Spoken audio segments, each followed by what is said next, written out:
ketika nasab ini awal kali muncul, anak orang pertama yang ngelawan. Bahar itu emang kayak gitu kebiasaannya, licik.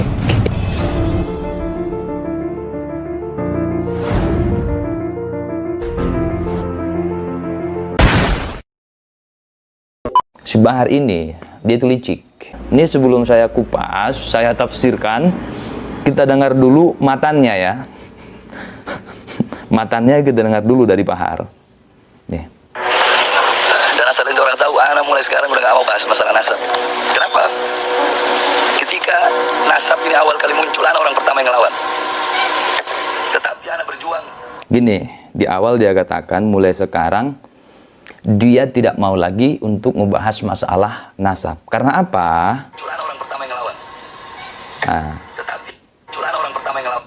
Ketika nasab ini awal kali muncul, anak orang pertama yang ngelawan. Tetapi anak berjuang ngelawan mereka nih, perampok-perampok nasab. Ngelawan mereka semua. Anak yang lawan, tapi dari golongan habaib sendiri yang nusukan dari belakang.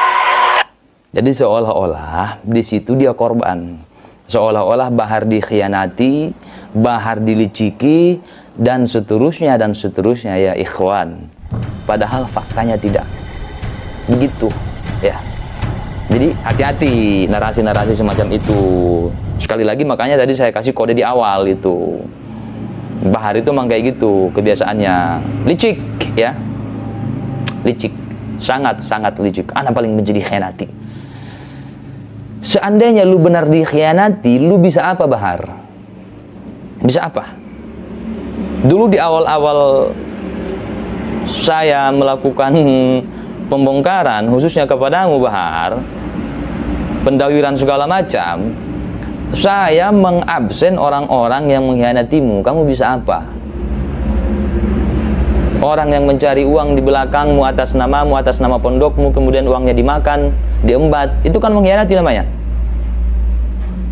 Saya sebutkan namanya satu persatu. Ada yang berupa laptop atas nama kebutuhan pondok, tapi laptopnya nggak nyampe ke pondok. Itu ada yang berupa uang kamera, tapi uangnya nggak dibeliin kamera. Justru kamera lain yang disampaikan ke pondok, tapi uang anggaran kamera diembat. Jadi seolah-olah waktu itu anggaran kamera itu ada dua. Satu berupa uang, sudah cukup sekirahan 10-an juta untuk beli kamera. Kemudian ada orang baik membelikan kamera khusus. Kamera itulah yang disampaikan ke pondok, uang anggaran kamera tadi diembat. Saya udah pernah bongkar itu. Dikhianati nggak kamu? Kamu bisa apa? Bisa apa kamu? Padahal itu cuma orang yang katanya murid kamu. Kamu nggak bisa ngapa-ngapain. Belum lagi ada orang datang ke pondokmu, ngasih uang 10 juta. Yang mana ketika itu diumumkan, setiap sore, setiap hari akan diupdate hasil pengumpulan donasi untuk pembebasan lahan. Kami tunggu sehari, 2 hari, seminggu, 2 minggu, berbulan-bulan, nggak ada diupdate yang 10 juta. Kemana itu? Diembat. Jadi lagi-lagi jurus dia, seolah-olah dia terzulimi, tersakiti, teraniaya. Padahal tidaklah. Bahar, masih aja seperti itu jurusmu. Udah hafal saya hafal. Oke guys, jelas. Pelan-pelan aja kita ya. Pelan-pelan, santai-santai, yang penting jelas. Dan jangan lupa akal sehat. Akal sehat. Sampai saat ini belum ada kata apa yang tepat ya? Muhibbin lah. Ya. Belum ada muhibbin yang bisa memberikan argumen Bahar itu keturunan keberapa. Dan itu nggak akan bisa, karena Bahar sendiri nggak bisa. 29, 28, 38, bapak 33. Coba bayangkan, ada orang percaya bahwa seseorang itu merupakan anak cucu keturunan Nabi. Keturunan keberapa? Dia keturunan ke-29, dia juga keturunan ke-38, bapaknya keturunan ke-33, yang 3 itu aja. Coba bayangkan, sebesar apa musibah bagi orang yang percaya akan hal itu. Allah anugerahkan kepada kita sebuah karunia, sebuah anugerah yang luar biasa, yang bernama akal. Akal. Sesuatu yang mengikat kepala. Alat untuk berpikir. Maka fungsikanlah akal.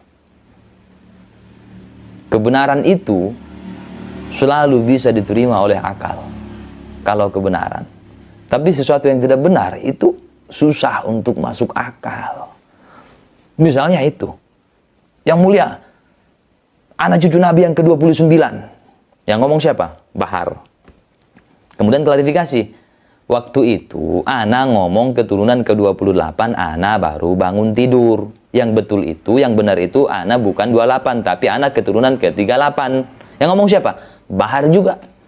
Katanya dia 29, kemudian klarifikasi udah 38. Kemudian bapaknya katanya 33. Coba akal di mana akal? Akal di mana peran akal?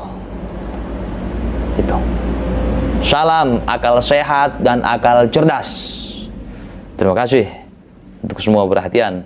Mohon maaf atas segala kekurangan. Wassalamualaikum warahmatullahi wabarakatuh. Pewaris para nabi bukan habaib, tetapi para alimil ulama. Nah, alasannya berdasarkan sabda Nabi Muhammad sallallahu alaihi wasallam, innal ulama warasatul anbiya. Sesungguhnya para alimil ulama itu adalah pewaris para nabi. Ini yang pertama. Yang kedua, yang disampaikan Abu Yaqi Haji Muhtadi adalah kalau ada Habib yang mau datang ke Banten, maka harus dikir dulu 10.000. Nah, ini kan banyak orang yang menanggapi terhadap Abu Ya ini salah. Kan itu. Artinya kesalahpahaman apa yang disampaikan oleh Abu Ya Muhtadi. Nah, mari kita perjelas. Betul atau tidak apa yang disampaikan Abu Ya tersebut. Nah, untuk menjawab atau memberikan penjelasan itu perlu dijelaskan dulu. Pertama begini, para ulama ahli sunnah wal jamaah berpendapat mereka yang merupakan keturunan Sayyidah Fatimah dari jalur Sayyidina Hasan maupun jalur Sayyidina Husain adalah keturunan Nabi Muhammad sallallahu alaihi wasallam melalui jalur nasab. Melalui jalur nasab. Adapun orang lain yang bisa menyambung kepada baginda Nabi Muhammad sallallahu alaihi wasallam bukan melalui jalur nasab, tetapi melalui jalur sebab. Ya, melalui jalur sebab. Mereka adalah ulama-ulama yang benar-benar ulama. yakni ulama yang selain alim, ulamanya mengamalkan ilmunya. Nah, di sini kita harus paham dulu. Pertama, ada orang yang nyambung kepada Nabi Muhammad SAW lewat jalur nasab. Itu yang disebut dengan zuriyah Nabi Muhammad SAW, yang disebut dengan syarif atau suka disebut dengan sayyid.